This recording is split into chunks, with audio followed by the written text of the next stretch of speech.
Hello, everybody. This is Bob Swain. I'm the preacher at the Aniana Church of Christ.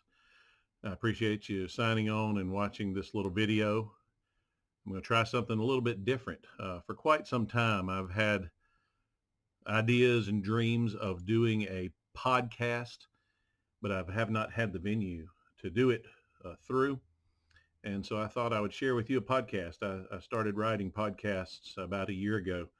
Just thought I would do these little short 5 or 6 or 7 minute podcasts, but I haven't had the venue. And I thought since I have this venue here on Facebook Live, I would share with this. I know I've been doing some positive thoughts for the day, and I guess you could count this as your positive thought for this Friday. And if you want to listen along, I would love to have your feedback when this is over. You're not going to see a video of me. You're just going to listen to my voice. You can follow along. I'll put some text up on the screen. And these are just my podcast ideas. I'm going to read one of them to you today. And like I said, I would love your feedback. Text me, message me, let me know what you think. Thank you for being here with us. I never did know what to call my podcast. I thought I would call it The Things That Were Written Aforetime. This is my podcast idea called She Didn't Deserve It. She didn't deserve it. She had never done anything to deserve what happened to her that day. He was a stubborn and hard-headed and selfish man, but never violent until that day. They had been together for a long time and had shared many life experiences together, and she had always been a faithful partner, more than faithful even.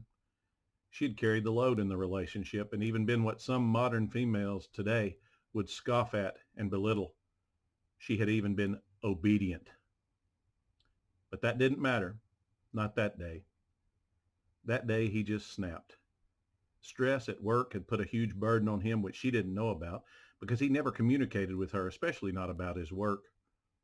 And so it was on that day that he lost it. Violence in a partnership seldom does much except to ruin the relationship. But he gave no thought to that as he raised his hand above her.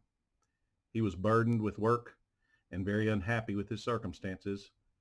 And so that day he let the rage within him win the inner conflict, and violence followed. She tried to act reasonably, but he wasn't having it. He hit her. In silence, she listened as he told her how it was going to be and the direction their journey was going to take. As they continued, she tried to redirect the path they were on, but in the process, some of her actions rubbed him the wrong way. She was just trying to fix the situation, but it only made him angrier. And then, for her own good, he hit her again. I'm sure he thought to himself, the second blow would teach her a lesson, that she wouldn't do that again. That must have been his goal in hitting her the second time. And he was right. She didn't do it again. At the same time, though, she knew what lay ahead. She could see the truth of the situation, and she knew that her choices had always been in their best interest. More importantly, in his best interest. Their entire relationship had been based on what he wanted and very seldom on hers. But today her eyes had been opened, truly opened, and she had had enough. She was not going to travel one more step with this stubborn, bull-headed man. The journey was over. She wasn't doing it anymore. Once he realized that she had made up her mind to put forth no effort to move their journey further down the road, I wish I could tell you that his heart broke because of his actions and that he softened up to her. I wish I could tell you that he fell down on his knees and begged her to forgive him, promising to never act that way again. I wish I could tell you of the large tears flowing down his face as he expressed to her his recognition of how she had always been there and always acted in ways to provide the best for him. I wish I could, but I can't. Instead, all I can tell you is that her choice to do nothing kindled the anger of her partner even more, and he hit her again, more violently than before. After the third act of violence, she found her voice. She had never mouthed off to him before. She had never really expressed much at all. She was a quiet soul. That day, however, after the violence, she spoke up. A strange look crossed his face as her voice rang out with a question very deserving of an answer. What have I done to deserve this? He answered her, and of course, he said it was all her fault. Her actions had even made him look foolish, or so he thought, because her actions were acts of defiance, and he was supposed to be the one in control. And then he threatened her. He didn't threaten to hit her again. It was much worse than that. The verbal abuse escalated to the point that he told her, "I should kill you right now." It was at that very moment that a third party showed up and intervened. They ended the horrible confrontation, and more than ending the horrible scene, they really put him in his place too.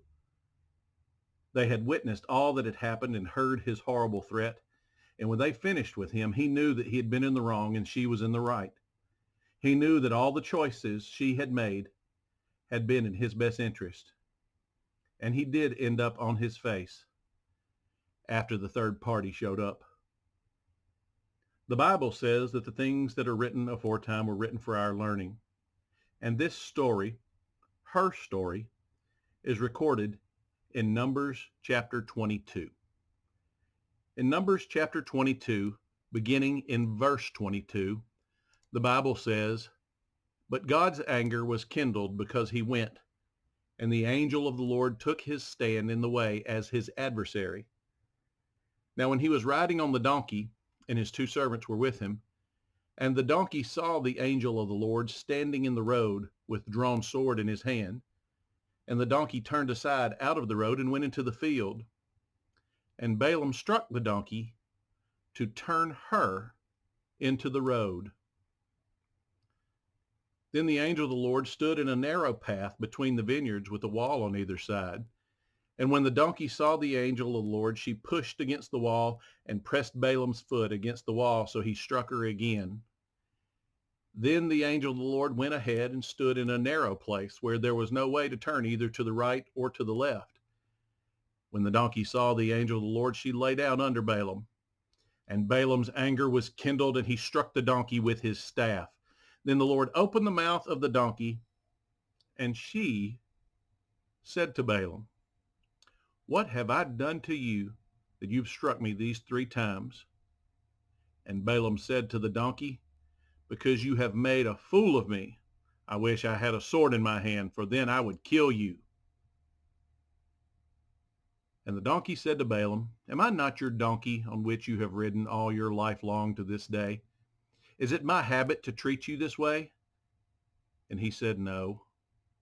Then the Lord opened the eyes of Balaam, and he saw the angel of the Lord standing in the way with his drawn sword in his hand. And he bowed down and fell on his face. And the angel of the Lord said to him, "Why have you struck your donkey these 3 times? Behold, I have come out to oppose you, because your way is perverse before me. The donkey saw me and turned aside before me these 3 times. If she had not turned aside from me, surely just now I would have killed you and let her live." Then Balaam said to the angel of the Lord, "I have sinned, for I did not know that you stood in the road against me. Now, therefore, if it is evil in your sight, I will turn back." And the angel of the Lord said to Balaam, "Go with the men, but speak only the word that I tell you." So Balaam went on with the princes of Balak. What do we learn from a story such as this? Maybe we learn to control our temper when dealing with people or circumstances because we might not know the whole situation or the truth of what's going on. When decisions are made that we might not agree with, we need to consider the reason they are being made and assess the whole situation as well informed as we can. That day, the donkey knew, and Balaam didn't, and she saved his life, even though he had no clue what was going on. Maybe from a story like this, we are to learn to be kind to the animals that are in our care. Proverbs chapter 12, verse 10 states that whoever is righteous has regard for the life of his beast, but the mercy of the wicked is cruel. Let's be kind to those animals to whom God has entrusted to our care. Let's show them kindness. I think most importantly, what we are learned from a story like this is to do what God says do in the way that God says do it. If Balaam had been a man intending to do what God said do and to say what God said say, the angel would have never had to stand in the path with the intentions of killing him. God spared Balaam that day, and in the most unusual of ways, by making his donkey talk to him. Balaam was spared that day by God's grace. God's grace is always available. Have you ever seen it? Sometimes you just have to listen and open your eyes. It's what Balaam had to do. Thank you so much for being with us, and thank you for listening to this podcast idea. We hope that you have a great day. And if you enjoyed this, please text me, message me, and let me know. If so, I have several more podcasts written that I'd be glad to read and put out on Facebook. But just thank you for being with us. Have a great day.